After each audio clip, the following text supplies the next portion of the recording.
exhibition is called Knocking on Heaven's Door. It's a title by Bob Dylan, a song by him. And in the song there is a soldier who is dying. And maybe this gives already a little bit a hint. The idea of the exhibition is really about how artists today show mind and matter, or body and soul. And it was very obvious for me after a while that the artists in the 1960s and 70s started to explore the body very intensely, and they went really to the borders. They went to the border of existence. They went really further on. And they've been a very important part. And so in this exhibition you see also a historical core, where you see works by Gina Pane, Joseph Beuys, Dan Graham, Bruce Nauman, and around this historical core, by them you have only works which are in the medias, because mostly they explored the body in the medias. There is also sculpture, but still in the medias it was very important, because there came a discussion raised about the dissolving of the body. So this was very important for me. With the medias came up, a discussion of the body came, of the physics and of the physical and the mind of the body.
And the other part of the exhibition, which is the main part, is the 1990s. And it showed up that the artist in this time really can show this theme very differently than it was in the 60s and 70s. It's not anymore so radical, so extreme. It seemed that the artist can go to another point, which is before this border the other artist explored. It seems like they found a place which is more narrow, more near to life itself. So this was very interesting for me, and so it was also the question, what is life? Of course, many artists explore it, and what you see in this exhibition is also that it's no painting in it. It's only sculptural and installative works and drawings. So the focus is also set here.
maybe we look to one of the works here, because very important for me was this yielding stone, which you see, this ball, which you see in the back by Gabriel Orozco. It's called the yielding stone.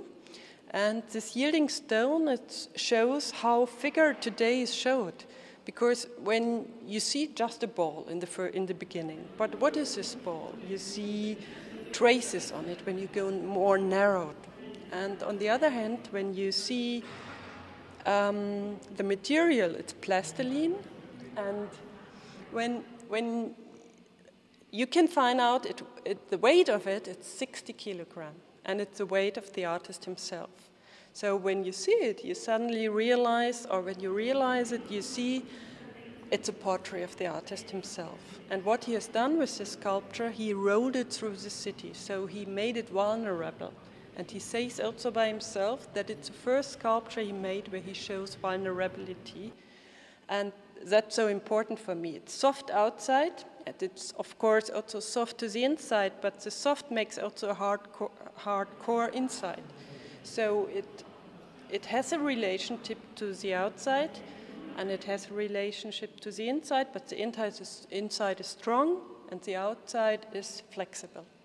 And this is a new way artists show. And with the weight is a very important thing. Measurement, weight, that we are in the vertical and in the horizontal, lying on the floor. A lot of works play with this theme. And the other work behind the yielding stone, a candy piece by Felix Gonzalez-Torres, is an untitled portrait of death, which are white candies with mint taste. It's also based on the weight. It's 79 kilogram, and it's the weight of the father of Felix Gonzalez-Torres. So immediately you have another portrait, also made by the weight. And what keeps us on Earth is, of course, weight. Otherwise, we would fly away. So this is a big theme in this exhibition. But you see also really, the other part I mentioned is how measurements and like houses for our own body, which cover the body and which gives him the possibility to live his individuality, to come to his loneliness and to come from this loneliness to sociality. I think that's a very important part, which also plays a role in the whole exhibition. And the background for this is, of course, the theory and the knowledge and by Joseph Beuys.